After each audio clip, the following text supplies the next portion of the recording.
Bonjour et bienvenue dans ce nouvel épisode de PTDR Techie. Cette saison, nous avons décidé de vous proposer du contenu encore plus intime et croustillant pour que vous puissiez connaître nos invités encore plus que lors de la première saison. Nous allons faire venir plein de personnes qui font des trucs super cool, des activistes, des coiffeurs, des artistes, des professeurs, etc. On invite tout le monde. Mais nous ne voulons pas seulement parler de l'activité de la personne que l'on invite, nous voulons vraiment apprendre à la connaître, un peu comme une discussion lors d'un premier date. Et aujourd'hui, pour cet épisode, nous recevons Alexis. Bonjour Alexis. Bonjour. Moi c'est Enzo, je suis accompagné de Chris comme d'habitude. Bonjour Chris. Bonjour tout le monde, à toutes et à tous. Alexis, quand tu rencontres un inconnu, comment tu te présentes ? Je me présente en disant que je suis Alexis. J'aime bien demander le prénom de la personne, parce que je trouve que c'est important. Surtout que je retiens jamais les prénoms, donc j'aime bien demander le prénom et demander ce que la personne fait dans la vie aussi. J'aime pas trop parler beaucoup de moi, mais plutôt de m'intéresser à la personne. C'est bien parce que là on va parler que de toi du coup. Voilà, donc c'est vraiment super, donc c'est pour ça que je spoil pas trop. Pourquoi avoir accepté de faire PTDR Techie et est-ce que tu as bien mis 5 étoiles et que tu as écouté tous les épisodes ? Alors, je vais répondre à la première question. Pour la fame et l'internet fame. Et aussi parce que j'ai écouté que le podcast de Kanye. Du coup, je suis vraiment désolé. Mais ça m'avait beaucoup plu et j'ai été très jaloux. Et j'ai voulu moi aussi participer à l'émission. Donc, et t'as bien mis 5 étoiles ? J'ai mis 5 étoiles. Qu'est-ce que tu fais dans la vie ? Alors moi, du coup, je suis étudiant en première année de prépa lettres ou en hippocagne. Comme on dit, quand on aime se donner un style.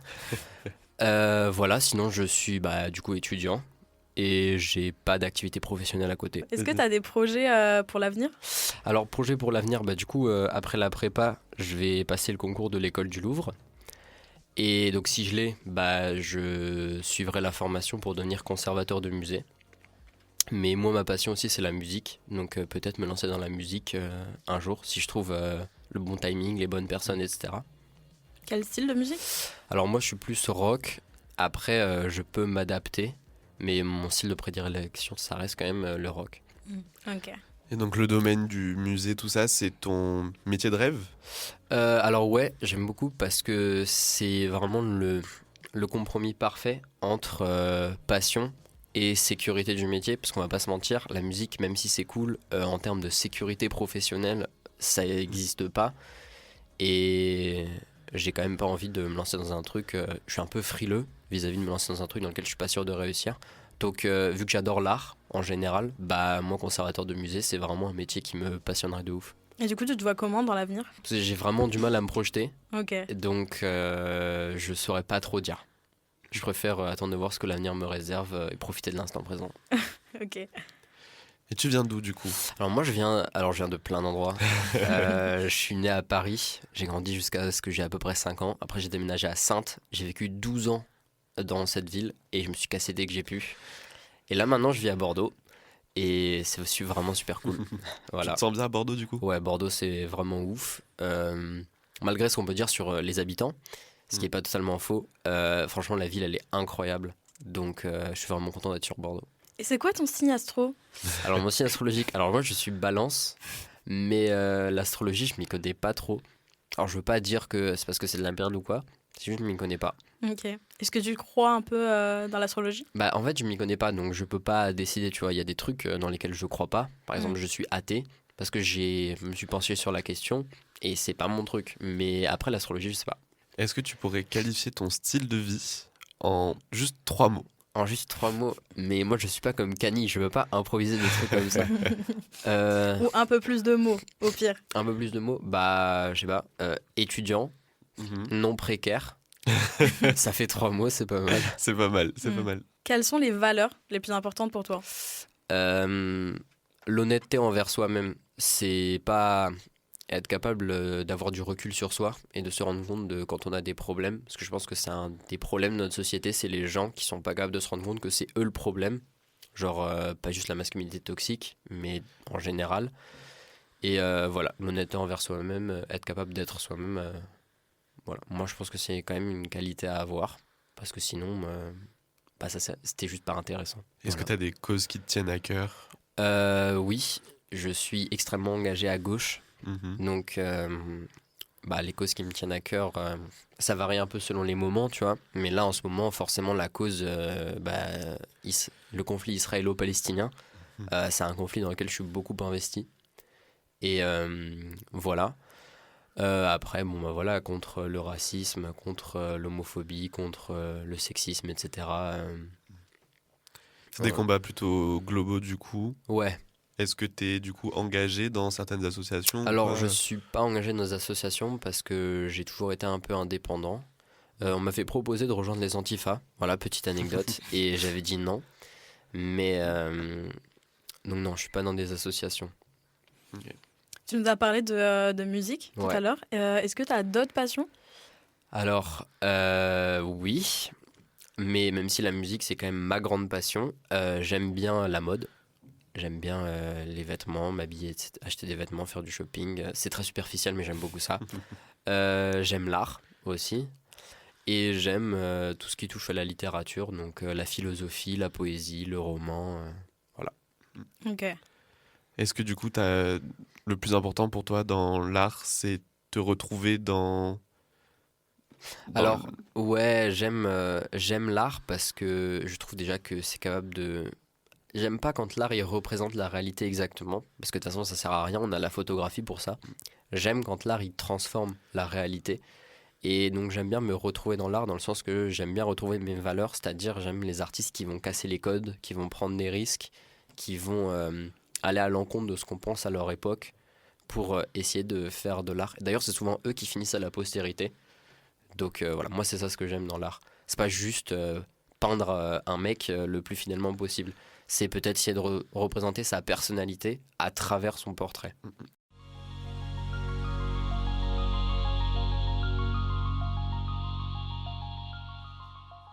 Maintenant qu'on te connaît un peu plus, on va rentrer un peu plus dans les détails pour te connaître encore plus. Comme on l'a prévenu dans le premier épisode de la saison, les questions n'ont pas forcément de sens, mais c'est ce qui est fun et ce qui rajoute un peu de croustillant. Et c'est pour ça qu'on va commencer avec la première question, qui est la seule qu'on demande de préparer aux invités. Quelle est l'anecdote la plus folle que tu as vécue, que tu peux nous raconter en tout cas à la radio? Du coup, l'anecdote la plus folle que j'ai vécue, c'est quand j'ai rencontré par hasard les membres du groupe Maneskin. Je sais pas si vous les connaissez. Oui. Voilà, donc je vais la raconter. Alors je sais pas, vous voulez la version courte, rapide, vous voulez la version grave longue avec plein de détails? Tant qu'on y est, donne-nous des détails. Vas-y. Donc du coup, c'était il y a à peu près 1 an, on était en voyage scolaire en Italie avec du coup alors pas ma classe mais la terminale quoi. Et donc avec mon meilleur pote avant de partir en Italie, il s'appelle Ruben, je vais dire les prénoms comme ça je vais pas avoir à le resituer à chaque fois. Okay. Présentation des personnages secondaires, très important dans un récit.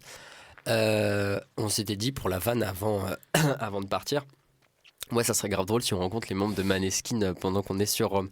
Mais tu sais, on l'avait dit juste pour la vanne, on s'était à aucun moment, parce qu'en plus je m'étais dit non mais ils sont en tournée, à tout moment ils sont au Mexique ou au Japon ou quoi. Bref, le voyage se passe, etc. Et le dernier jour du voyage, c'était le 20 octobre, on avait dit détail. On avait une promenade avec visite d'un quartier avec plein d'art, de street art, qui s'appelle le quartier d'Ostiense à Rome. Voilà, allez le voir, c'est très intéressant. Et à un moment, on arrive dans une rue, tu vois, et tu avais des élèves qui faisaient des présentations de différentes œuvres, peintures murales, etc. Et donc, pendant que la meuf elle est en train de parler de sa peinture murale, je regarde au loin et je vois un mec qui transporte des étuis de guitare. Donc, vu que moi je suis guitariste et que je suis un gros nerd de matos, j'ai vite direct repéré que c'était des étuis de guitare et je vois il les amène dans un bâtiment. Et je me dis, oh, ça se trouve, il y a un magasin de guitare, ça serait grave stylé qu'on aille voir là-bas et tout. Et donc les profs ils font du coup on va continuer par là et dans la direction du magasin de guitare. Donc si on avance et là je me rends compte en fait c'est pas un magasin de guitare, c'est un studio d'enregistrement. Donc je me dis ok c'est cool mais c'est moins intéressant qu'un magasin de guitare, je peux pouvoir faire du lèche-vitrine et tout. Et donc là on passe et on voit une voiture garée sur le côté avec une meuf avec des lunettes de soleil et genre ce qui a l'air d'être un garde du corps à côté d'elle. Tu sais je fais pas gaffe, la meuf je la regarde, je passe, j'avance et là il y a Ruben du coup. Il me tape sur l'épaule, il dit « Mec, je crois que c'est la bassiste de Maneskin ». Du coup, je le regarde, je lui dis « Arrête de te foutre de ma gueule ». Tu sais, je me retourne, je la regarde et je commence à me dire « Attends, est-ce que ça serait elle ?» Et là, il arrive et il me retape sur l'épaule, décidément une habitude. Et il me dit, mec, retourne-toi. Et je me retourne. En fait, t'avais vraiment le guitariste de Maneskin qui était à 20 centimètres de moi, genre qui venait de sortir de la voiture et qui était juste devant moi. Donc là, je me suis évanoui. Genre vraiment, j'ai fait un syndrome de Stendhal. Mon cœur a arrêté de fonctionner. Mes jambes elles ont commencé à trembler. J'étais dans le déni total. Je lui ai dit, attends, c'est pas possible qu'il se passe ça. Le guitariste, quand il a vu qu'il y avait un groupe vraiment de 40 élèves qui commençaient à les reconnaître devant son studio d'enregistrement, il s'est dit bordel de merde. Il a tracé à l'intérieur du studio, vraiment, il nous a pas calculé. Sauf que Victoria, la bassiste, on l'a coincée à l'extérieur.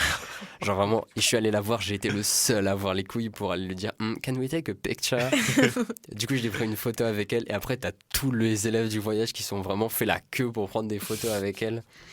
Et en plus, c'était à une époque où ils commençaient à être vraiment connus. Parce que c'était du coup il y a un an, en 2022. C'était avant que leur album Rush y sorte. C'était juste après l'Eurovision. Voilà, c'est ça. Ah ouais, carrément. Ils étaient vraiment en pleine montée. Et du coup, il y avait des gens dans la classe qui les connaissaient. Mais il y en avait pas mal qui les connaissaient pas aussi. Et du coup, genre, il y a des gens qui ont pris des photos avec elle sans même savoir qui c'était. Juste, ils se sont dit, c'est une personne famous, on va prendre des photos. Star.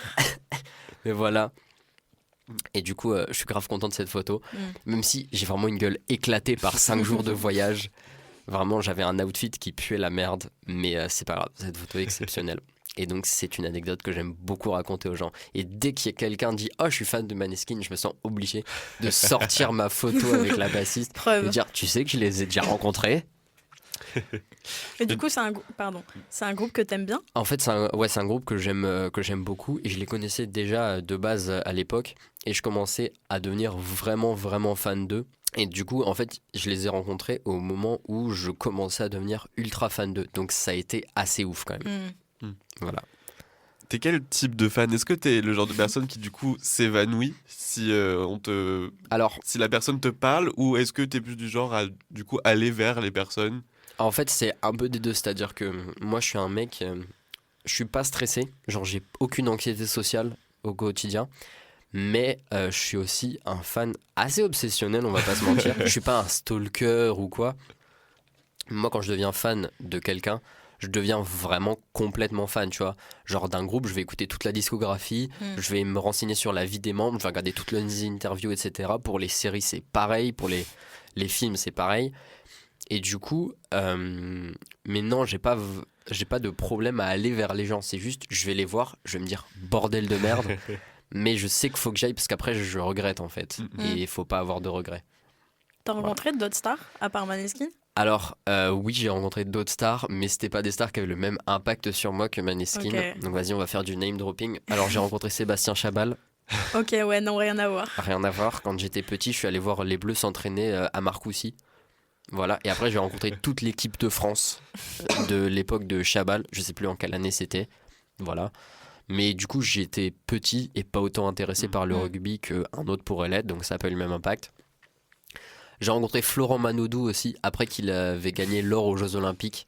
Donc le mec, c'était une superstar à l'époque. Voilà, mais pareil, j'étais pas particulièrement fan de natation, mais juste j'ai une photo avec lui. Mais après, d'autres stars, non. Ça reste très sportif quand même. Bah ouais, c'est ce que j'allais me dire. Je sais pas pourquoi, mais après, d'autres stars, non, pas particulièrement, parce que j'ai vécu à Saintes pendant 12 ans. Donc des stars, on n'en avait pas des dizaines. Et tu vois, pour rencontrer une star, il a fallu que j'aille à Rome. Donc, non, pas d'autres stars. T'aimes bien le sport? Tu regardes du coup? Alors, en fait, je suis vraiment quelqu'un d'assez superficiel en termes de sport aussi. Je vais regarder quand il y a un gros événement, genre Coupe du Monde de foot, Coupe du Monde de rugby. Je vais faire genre le mec qui s'y connaît énormément. Et après, en fait, je vais me désintéresser du sport parce que le sport, c'est pas mon truc. Le faire et le pratiquer et le regarder ou juste le... Alors, le pratiquer, ça a été une longue épreuve durant toute mon enfance. Voilà, parce que je suis pas aussi athlétique. J'étais pas aussi athlétique que je le suis maintenant. Genre vraiment, j'étais petit, j'étais maigre. Et là maintenant, je suis toujours maigre, mais je suis un peu moins petit. Mais donc non, le sport, ça a jamais été mon truc. Et le regarder, j'ai été dans une famille de grands fans de sport. Donc du coup, j'ai été habitué à le regarder très tôt, quoi. Je suis notamment une des rares personnes qui comprennent les règles du tennis. Ah, eh ben non, je suis là. Je suis là également. Je suis entouré de 2 fans de tennis ici. Bah ouais, habitue-toi. Bah vraiment. On va revenir du coup un peu sur les stars. Ok. Si jamais du coup t'avais par exemple, je sais pas, un membre du groupe Maneskin qui te proposait de dîner avec lui. Ouais. C'est quoi ta réaction? Bah, ma réaction, elle est assez prévisible. Je vais lui lâcher mon meilleur oui. Après, ça dépend comment il me demande. Parce que du coup, s'il me demande en personne, je me serais évanoui au préalable. Mais s'il me DM sur Insta et tout, franchement, Damiano, mes DM sont ouvertes. Au cas où, comme ça. Voilà, c'est ça. Et est-ce que tu arriverais à vous trouver des points communs? Bah, c'est un membre d'un groupe de musique qui fait du rock.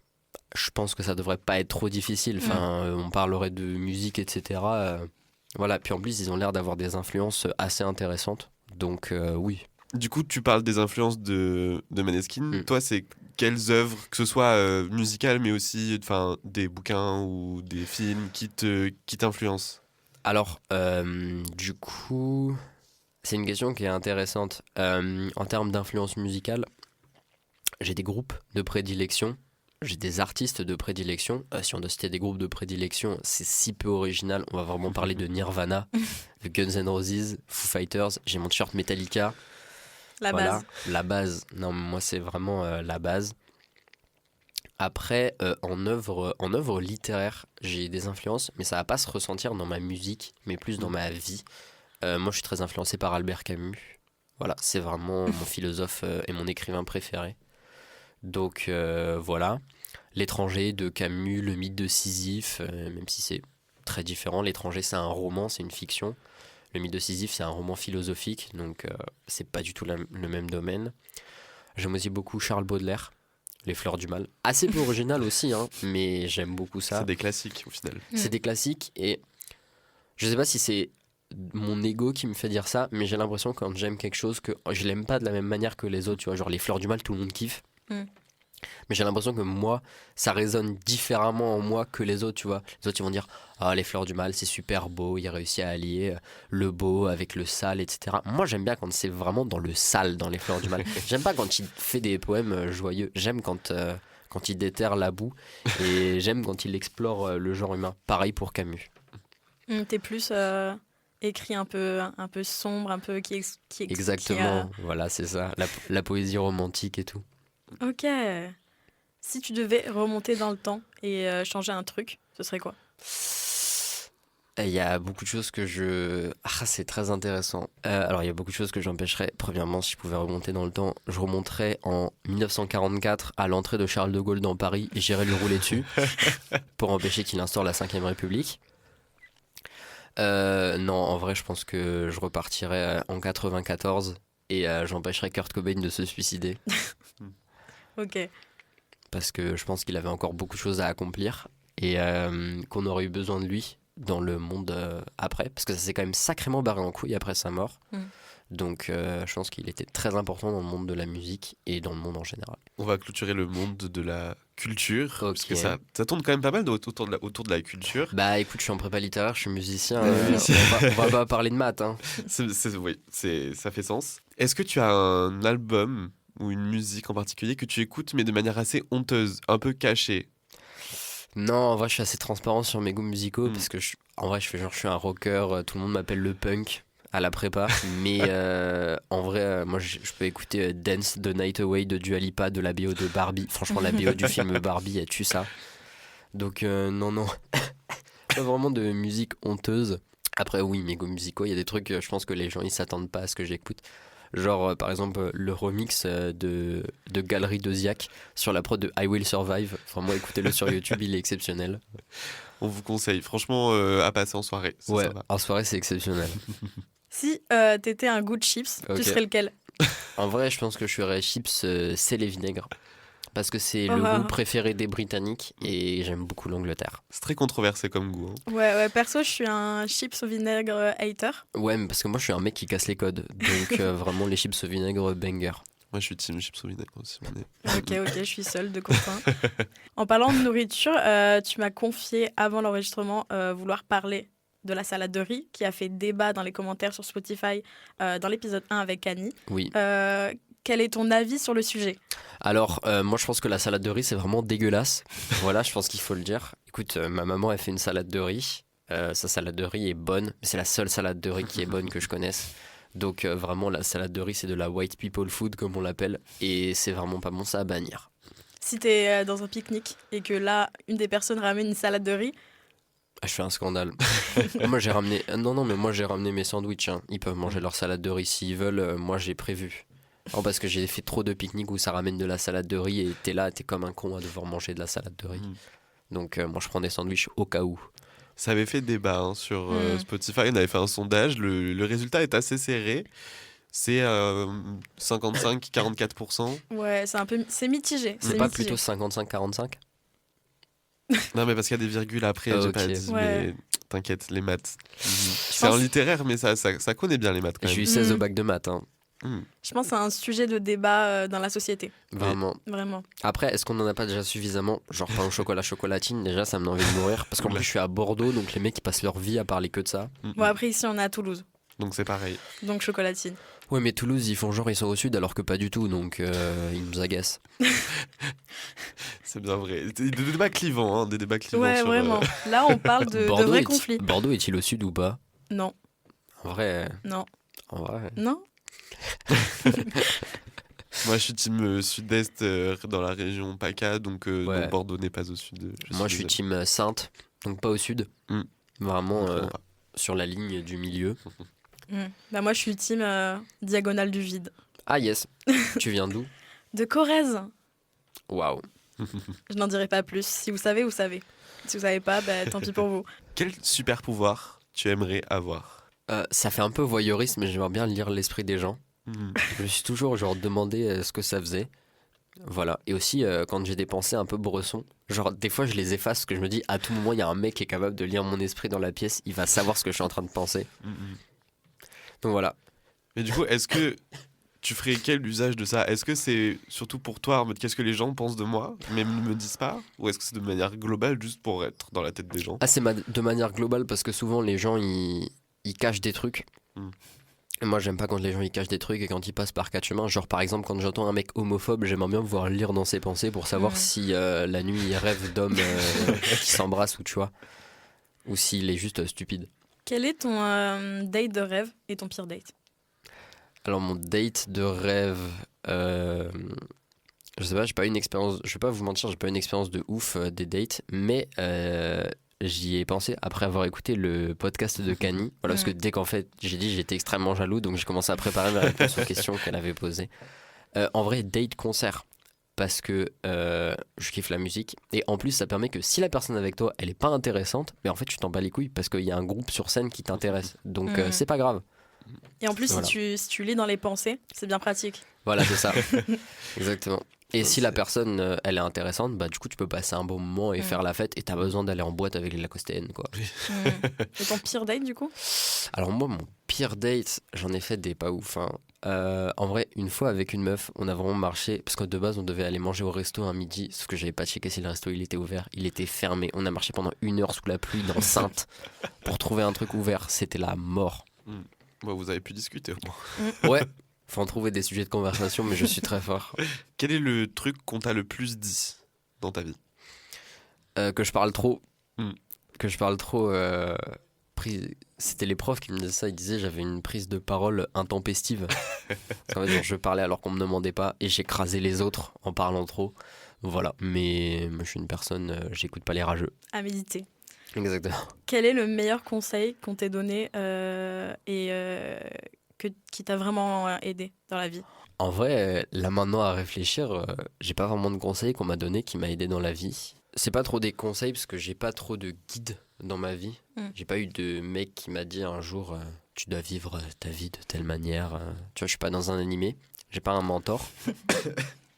Après, c'est pas vraiment un conseil, mais c'est plus en écoutant les gens parler et en me renseignant un peu, vivre ma vie comme je l'entends, tu vois. On me l'a jamais dit, vis ta vie selon ce que tu veux, mais quand je l'ai compris, ça a changé ma vie. Donc on pourrait mettre ça. Eh bien, on arrive à la question de conclusion de cet épisode. L'épisode arrive à son issue. Maintenant qu'on te connaît un peu plus, si on te dit PTDR t'es qui, qu'est-ce que tu réponds ? Je réponds, je suis Alexis et je parle trop. Nous sommes maintenant à la fin de cet épisode de PTDR t'es qui. Merci Alexis d'avoir répondu à nos questions. Maintenant, on te connaît un peu plus. presque dans les moindres détails de ta personnalité, même si bon, on ne te connaît pas non plus entièrement. Nous espérons que cet épisode vous a plu et merci d'avoir écouté en entier. Si c'est le cas, n'hésitez pas à mettre 5 étoiles, toujours, sur les plateformes, ça nous aide beaucoup. N'hésitez pas aussi à vous abonner à notre Instagram, @ptdrteki, tout attaché, où vous retrouverez toutes les dernières infos sur le podcast et vous pouvez nous envoyer un message si vous souhaitez nous joindre à nous lors d'un épisode. On vous souhaite une bonne journée sur les ondes de Campus FM et à très bientôt pour une nouvelle émission. Merci Alexis. Merci Alexis. Merci à vous.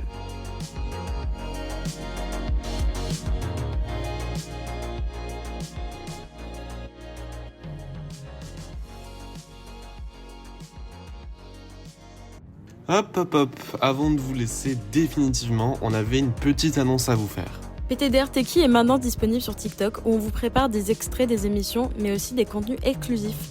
Donc si tu veux être au courant des dernières infos et voir nos magnifiques vidéos, abonne-toi à notre TikTok. C'est le même nom que sur Instagram, @PTDRTeki podcast, tout attaché. Comme ça, vous n'aurez plus d'excuses pour oublier d'écouter le dernier épisode et en bonus, vous serez mis au courant des dernières idées qu'on a pour le podcast. Merci de nous avoir écoutés jusqu'au bout et on vous donne rendez-vous le mardi 28 pour le prochain épisode de PTDRTeki.